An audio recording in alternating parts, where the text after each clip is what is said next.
Guys, I'm going to talk about the top rank card over the weekend. Apologies if you've missed me this week. It's been a busy week. I've been working late every day pretty much. So I thought I'd pretty much cover everything in the podcast on the Wednesday and on the live stream on the Monday. I will be doing another live stream possibly this week if I get a chance. So yeah, look forward to that.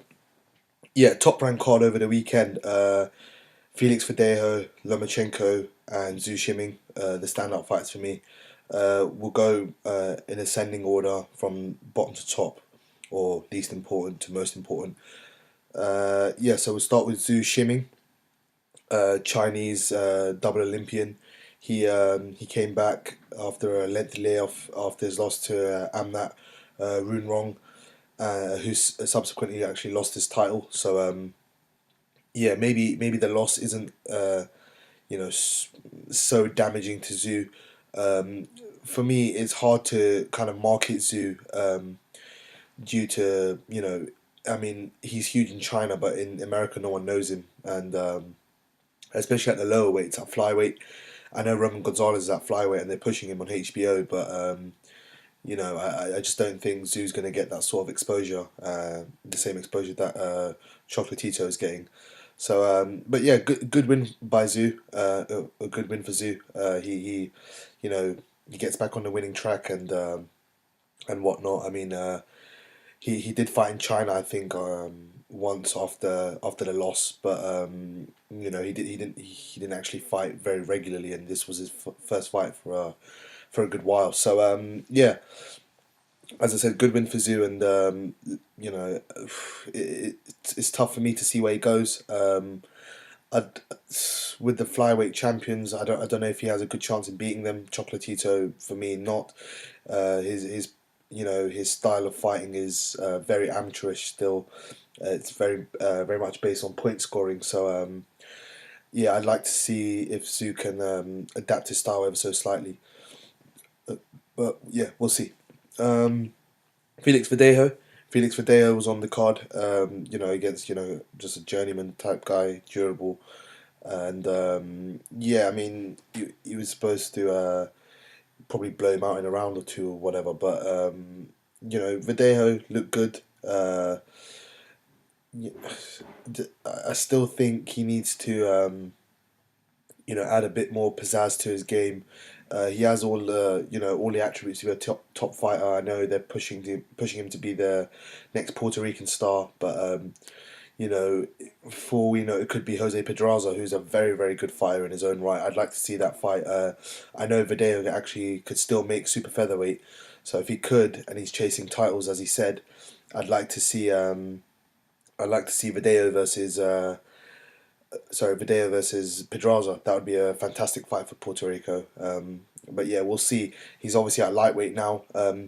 Francis Barthelme's obviously vacated the IBF belt. That will be contested by Richard Comey versus Robert Easter Jr. That could be a potential fight for Verdejo. Verdejo's quite high, I think. I think he's the next in line to face Terry Flanagan. Zepeda, as I understand, has moved up, and he was in the number one slot for the WBO. So Fideo's number two, and he could be next in line for the WBO shot. WBA, I think he's quite highly ranked as well, number three or four, and possibly possibly a fresh challenge for the new WBC lightweight champion Dejan Zlatikanin. I'll talk about that card in a separate video.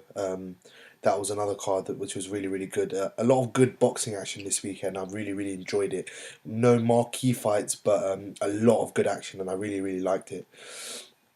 Will sorry, I will make a video about Enzo as well in the next day or two. Yeah, last but certainly not least, Verdejo. But Verdejo seems to have a bright future. Just going back to that, if he can continue and be consistent with his performances as he was yesterday. I know the caliber opponent was pretty poor, but for me, he still needs more work, and he's a work in progress. He's young, he's talented, but let's say how he moves on when he goes up in levels.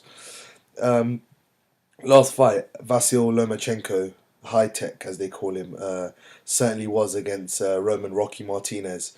This fight was an absolute boxing clinic. Let's put it that way by Vasil Lomachenko.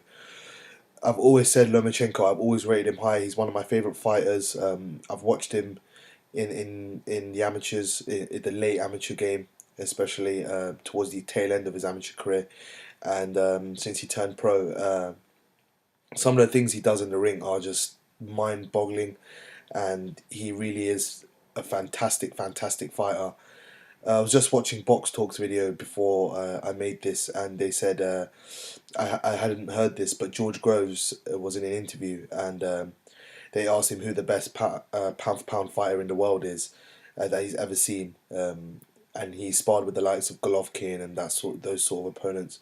Those Kovalev been banded around as well, and he said Vasil Lomachenko is the best fighter he's ever seen, and he only saw him sparring. So that's quite high praise. George Groves is a well known name as well. So to get that sort of recognition, I know it's not a Lennox Lewis or that sort of stuff, but he's getting a lot of recognition from his other boxing peers, and yeah, rightly so. I mean, the angles, the footwork, the punch variety, just everything he did against Rocky was absolutely fantastic. And Martinez looked flustered in there. He didn't know what he was doing, and I think that's a credit to Lomachenko and how good he really is.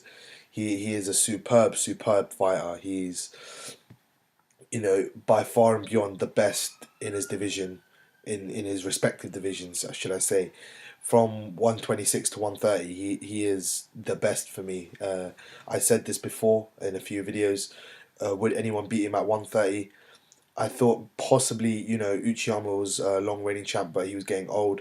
Francisco Vargas, I thought he might give him a bit of trouble as well. But after that performance and all the other performances, I thought Lomachenko would probably beat them. But I think Lomachenko beats everyone now convincingly. He beat Salido in a rematch. For me, he's improved vastly from that. Francisco Vargas, he would beat Javier Fortuna, the regular WBA champion. He'd beat Uchiyama, I know he's lost. His Conqueror Corrales, I think he beat.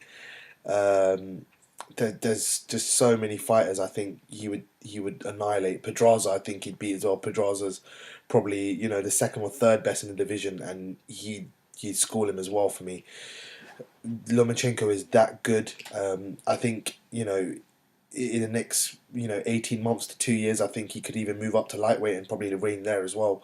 I know the guys at lightweight are pretty rangy and pretty big for the weight, but I still think he's got that just that technical ability that will reign supreme for time and for a time and an end. And his punch power's coming into full effect now. The knockout was a bad knockout for Rocky.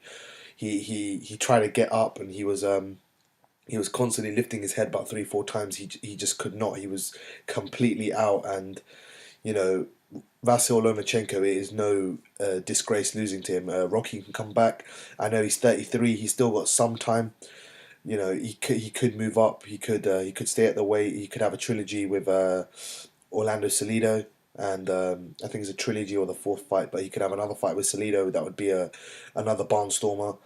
So he's got some options there. He could face Pedraza, who's a Puerto Rican as well. He could face Francisco Vargas, Puerto Rico versus Mexico. He's got some options there, but we'll have to wait and see where he goes. But no disgrace losing to Lomachenko. Lomachenko is a fantastic fighter.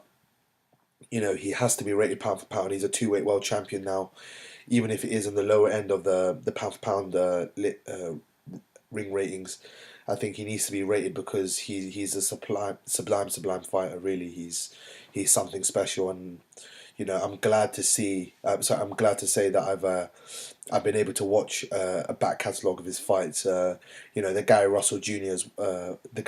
fight was a splendid fight. I know Gary Russell Jr. says he was in a sauna or sunbed or whatever, and he was struggling with the weight and that sort of stuff. But I think even if he was on peak form, Lomachenko is just too much for him. I thought Lee Selby might give him a bit of trouble, but on that, no chance. I mean, the fighters at the weight classes now that Lomachenko's in, they're really going to struggle. He is, by far and beyond the best in his respective weight class or classes, if you count him still making featherweight.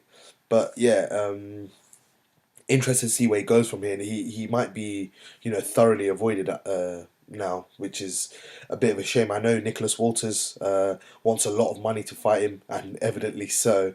But Nicholas Walters versus him would be a good matchup. I mean, get them both a bit more exposure. I think Lomachenko would win that fight, but he's got some options, and I'm really looking forward to seeing what he can do next. I'm just really happy to say I've been able to watch a lot of his fights and see him progress and really dominate the way he does. But yeah, please do let me know your thoughts on the top rank card, especially Lomachenko versus Martinez. This was supposed to be a pretty, a decent test for Lomachenko, and he breezed through it without any sort of trouble. He kind of showed with the backflip at the as soon as the fight was called off. But yeah, let me know your thoughts on all of the fights, where they can go from here. All the three fighters I mentioned, Shiming, Felix Verdejo, and Lomachenko, and on a side note, Martinez as well. Anything else? Please give me a shout on Twitter or anything you feel comfortable with.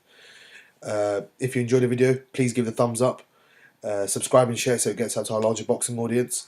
And yeah, speak to you guys soon. Take care. And yeah, peace.